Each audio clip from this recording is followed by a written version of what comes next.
pour revenir ci circonstance bi nga xam ne moo ñu fi dajale bu ñu fàttali ñun dañoo résister résistance bu yàgg ay at ci benn régime bu oppresseur muy régime bu président Macky Sall ñuy résister am ay jafe-jafe teg ñu ay fitna waaye ñu ko ne taxaw ne askan bi jar na ñuy xeex régime boobu tey moo nekk au pouvoir régime bi nga xam ne résister moo ko andi ci pouvoir résistance boobu nag dafa mel ni frappe moom la ñuy fàttali dañu résister leen encore à ces institutions yi xam ne man dama am ay tur leen tuddee sax FMI man le fonds meurtrier international laa koy woowee la banque mondiale nag ce sont des banksters ñoom ñi ay banksters lañu maanaam c'est pas c'est des gangsters la banque maanaam ñaari structures yi sànq Modou mu ngi koy fàttali ci njëlbéenu waxtaanam bañ koy créer en 1944 boobu guerre bi jeexagul maanaam il était question pour ñi nga xam ne ñooy les futurs vainqueurs d'organiser le monde à leur convention ñii ñoo woote réunion commencé xalaat naka na la doxalee adduna bi su guerre bi jeexee ndax guerre bi jamono boobu 1 an moo desoon guerre bi jeex en 1945 ñoom ñii gagnant yi ñoo jël mbooleem bi dogal yi ñoo décidé lépp actionnariat bi ñoo ci ëppale ndogal ñoo ko fa ëppale njiit yi ñoo ko jël ñooy jiite maanaam ba ñuy créer organisation yi dama bëgg rek fàttali pays africains yi que ñun nous étions même pas indépendants ñun boolewuñ ñu woon sax seen ay programme en 1945 donc organisation bi xam ba ñu koy créer yow indépendant woowuñu la si woon laaj ñu la sa xalaat te ba tey jii suñuy jiite kenn du la ci tànn amul sénégalais bu ñu ma si tànn ko kaay jiite organisation yi dama wax ne organisation yooyu ku jàpp ni dañuy liggéey pour le développement yaa ngi nax sa bopp développement taxu leen a jukk organisation yi amul benn exemple yu mën a jox ci àdduna bi dëkk bi nga xam ne jëm na kanam ci ndimbalu organisation yooyu muy FMI ak Banque mondiale dimbali ñu kenn ñoom ils sont au service du grand capital seen vision bi nga xam ne moom la ñuy liggéeyee vision bi moo périmé doyen Demba bu mu koy wax léegi c'est une faillite en fait du ay limite c'est une faillite morale et sur toutes ses formes des structures yi nga xam ne musuñu liggéey pour le développement may wax sànq nag ne leen suñu waxee souveraineté et ñun suñu modèle et suñu régime bokk na ci base d'évolution bu mu fas yéene doxee Sénégal c'est la souveraineté on prévoit tabax un Sénégal juste un Sénégal équitable un Sénégal prospère un Sénégal souverain lii mooy le plan de développement Sénégal fii ba 2050 quand on dit souveraineté nag nous sommes souverains bu dee yaa ngi dogalal sa bopp yaay décider sa bopp kenn du la décider à ta place kenn du la tënk kenn du weñ sa loxo kenn du la forcer ngay def li nga xam ne baaxul ci yow et organisation yi nag wax dëgg yàlla Souleymane wax na ko léegi dëkk àdduna bi yëpp wala bokk doyen sax moo ko wax dëkku àdduna yëpp dañu cee bokk waaye yebuñu dëkk àdduna bi yëpp am na dëkk yu ñuy wañ seen loxo ak dëkk yi xam ne dañ leen a jox cër ndax dëkk yoo wane leen ñun faalewuñu leen man nag su may dikkaat ci contexte bi aujourd'hui avec le FMI damay xool rek les programmes yu FMI tënk ak Sénégal année bii passée muy le programme FEC mooy facilité d'élargie de crédit programme FRD bi ak programme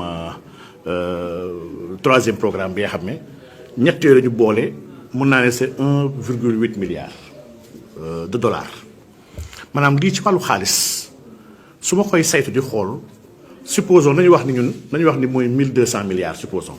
de francs CFA ñun bu ñu xoolee dëgg-dëgg Sénégal ak ni muy doxee 1200 milliards ba ñu ko fi mobiliser suñu biir économie sans pour autant laaj FMI xaalis ndax waxuma sax sàcc yu mag yi nekk ci dëkk bi nga xam ne dañoo sàcc suñu alal ba pare di ñu fontoo nekk fii di gundaandaat di bindulu ay une ak di fontoo askan wi ñooñu li ñu sàcc rek bu ñu ko nangu woon delloo ko ci gafak réew bi manne financière bi nga xam ne mën nañu dimbali ñu faire face à beaucoup d'exigences du moment waxuma sax loolu waaye suñu jëlee remise gracieuse yi nga xam ne suñu administration yi ñu koy defal à des structures yi nga xam ne nekkuñu en difficulté fii am na des entreprises yu mag yi nga xam ne des multinationales yi nga xam ne qui sont là qui ne payent pas d'impôts saa yi ñu waree fay te pourtant nekkuñu fayit de ñu ngi liggéey xaalis su bëri ñu ngi rawalee seen xaalis seen ay dëkk waaye chaque fois am nañu ay relation ak les gouvernants am ay relation ak administration financière yi ba tax li ñu war a fay dëgg-dëgg ci impôt ñoom fay ñu ko man jàpp naa ni ñii ñoo war a nekk priorité yi donc remise gracieuse fiscale yi exonération yi détournement de deniers publics yi ndax dans les plus hautes administrations financières suñu waroon liggéey 1000 milliards ci biir kees bi lu ñu dugg ci kees yi du mat 200 milliards leneen lépp ay mayante lay nekk ay détournement la ay neexalante et lii ku dëkk Sénégal xam ni impôt trésor ak douane di doxee xam nga ko c'est la réalité yemul foofu dañoo dem ba dans les structures les plus élevées ba ngay dégg barki démb sama benn xarit di wax ci waxu ay marché armement muy Clédor Sène di wax ci marché armement yooyu ne ay anciens chefs d'état-major général des armées ñoom ñooy dem à la retraite créer entreprise di waxaale au nom du Sénégal di jënd ay armes pour Sénégal di ko jaay Sénégal armes yoo xam ne Sénégal bu ko nangu woon jënd directement ci koy jaay commission ay milliards du ko ci fekk. ma ne ko li mu wax dëgg la ma ne ko waaye yemul ci arme Sénégal dañoo dem ba jamono bi nga xam ne même au niveau du ministère des finances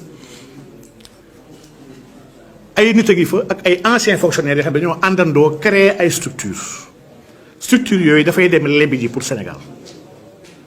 saa yu lebi jee pour Sénégal ñoom ñi am ci commission ñoom ma leen di laaj bu dee un fonctionnaire est apparenté wala a un intérêt sur une structure bi nga xam ne structure boobu dafay dem di lebi ji pour le compte du Sénégal pour di encaisser ay commission fonctionnaire boobu nga yaakaar na fexe Sénégal di bañ a leb kooku chaque jour na liggéey pour Sénégal di gën a leb saa yu mënee endetté Sénégal il va le faire ndax il reçoit des commissions dañuy wax ne nag lii mooy lii moo nekk presque dans toute l' administration presque on a une administration bi nga xam ne dama jàpp ni ci priorité des priorités yi la bokk moo tax sénégalais yu bëri aujourd'hui ñu ngi taxaw ils restent sur leur faim li ko waral mooy dañoo jàpp ni dafa naroon ñëw rek directement lépp changé alors que changé nañu bopp yi waaye ci biir structure yi maanaam caay-caay gi nekkoon foofu ba léegi laalaguñ ko te loolu mooy gangrène bi donc renégociation suñu ay ressources tere corruption ak mën a fexe surveiller les hauts fonctionnaires yi nga xam ne ñoo yor suñu xaalis nanguwaat sàcc yi li ñu jël ci alal réew mi dama ne lii yëpp suñu biir économie suñu économie dëkk lii ëpp na ay 3000 milliards ëpp na ko donc vraiment FMI dictaawam dañuy rappeler encore di ñaaxaat suñu état ne ko na résister tey la résistance gën a am tey son sens lii ñu ngi ci encourager le premier ministre ñu ngi ko ci taxaw wan ko ne ko askan bi yëpp ñu war nekk ci ginnaawam pour mën ko dimbali mën a résister face à ces structures là qu'on appelle les structures du mal. fi ma mën a daanelee peut-être pour joxaat leen kàddu bi mooy ñu bàyyi xel ne FMI comme Banque mondiale chaque fois bu ñu amee occasion ndax il faut ñu fàttaliku saa ñu ñëwee ci dëkk rek ñoom c'est parce que dëkk bi xaw na am ay jafe-jafe wax naa semaine bii passé ne Sénégal jafe-jafe mu am du jafe-jafe parce que gis naa ñëpp di alarmé wu ci dette publique rapportée au PIB dama ne loolu c'est un faux indicateur c'est pas sérieux dette publique rapportée au PIB ça veut rien dire ça veut absolument rien dire c'est comme kuy comparer ne la yow kat da ngay leb nga 1 million waaye pour ñu xool ndax tu es solvable dañuy xool yow mi leb 1 million sa voisin bi am na 3 millions sa papa am na 5 millions sa nijaay bu dëkk Koungheul am na 2 millions sa jarbaat bi dëkk Parcelles am na 1 million ñi calculer ñëpp seen alal ñoo ñëpp bëgg ko rapporter par rapport ak li nga leb pour xool ndax mën nga ko fay loolu c'est pas sérieux bu ñuy xool sa capacité dañuy xool li nga moom yow. serait intéressant ñu rapporter woon la dette publique par rapport aux recettes fiscales de l'État yoo xam ne état ko moom wala recette douanière u état suñ ko rapporté pour xool ndax état naka la koy fayee ndax loolu état moo ko moom moo koy jëfandikoo ni mu ko neexee mais le PIB c'est l'ensemble des richesses créées sur un territoire pendant une année par tout le monde les étrangers les nationaux nangam ak nangam loolu ça veut absolument rien dire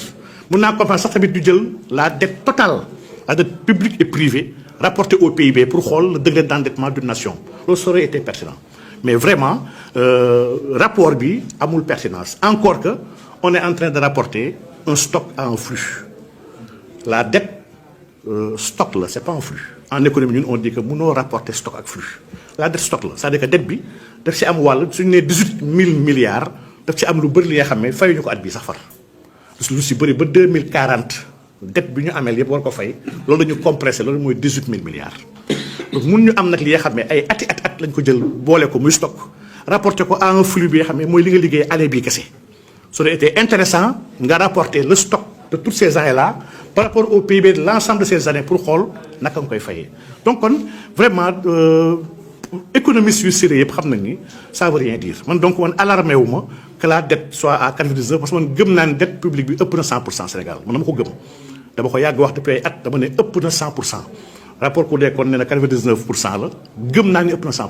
parce que y a des dettes yi nga xam ne état ko garanti y a des dettes des collectivités territoriales y a des dettes des sociétés yi nga xam ne société nationale la boole ñu ko dette publique bi te société nationale état ko moom. dama yor exemple benn société comme port wala comme poste wala LONASE su lebijee xaalis te état moom léppam loolu dettu état la donc la dette suñ ko jëlee agrégé ko ëpp na 100%. waaye coow li man dama wax ne on a des instruments yoo xam ne suñ ko jëlee jëfandikoo ko. dette publique bi du ñu jaaxal et instrument yooyu mu ngi fi seulement il faut ñu moytu ñenn ñi nga xam ne ñooy conseiller waate di conseiller toujours à l'austérité à des plans d'ajustement maa ngi dégg temps yëpp ñëpp ñuy wax ajustement mais ajustement benn méthode la mais am na benn méthode ndax boo jëlee borom kër buy fayeeku 200000 am ay dépenses su ñu jëlee dépenses am yëpp. dépense su këram location bi 100000 la jàngu doomam 50000 la transport am 25000 la nangam ak nangam li mu war a jox soxnaam 75000 la bu ñu calculer léppam luy dépense am mu am dépense su 300000 premier mois bi mu fay ko 200000 am ne xaaral ma leb Alaaji Demba mu jox ma 100000 ma mën a faire face. deuxième mois bi mu fay ko at 200000 am ne bi pas xaaral ma dem lebi ji Souleymane pour mën a faire face xam nga kooku mënul leb éternellement. ndax il a un déficit de 100000 francs bi nga xam ne il faut mu régler ko fu ñu d'accord ak FMI saa yu ñëwee dafay ne attention 200000 ngay fayeeku am nga boru 100000 bi nga xam yaa ngi koy leb il faut nga ñu wàññi sa dund ba sa dund xaj si biir 200000 bi ñu wàññiwaale dund bi ba nga mën a commencer fay 800000 wala 1 million yoo xam ne leb nga ko Demba ak Moussa ak Souleymane ak ku ne FMI lii mooy sa seule méthode day andi austérité tënk état jéem a wàññi dépense am mais y a une autre méthode. On peut accroître les recettes de l'État sans toucher à la dépense publique. Donc on peut soit travailler sur les dépenses de l'État ou travailler sur les recettes de l'État. Et dans le cas des pays pauvres, l'État est presque l'alpha et l'oméga de la vie économique. L'État fii moo war a tabax ay pont yu bëri tabaxagu ko État moo war a tabax ay tali yu bëri tabaxagu ko État war a tabax ay hôpital am na gox yu bëri goxaan amuñu sax dispensaire fi État li ko war dafa bëri État boo ko bëggee tënk weñ loxom ne ko wartoo investir waratoo moom jaayal say entreprise bàyyil dépenser mooy tu veux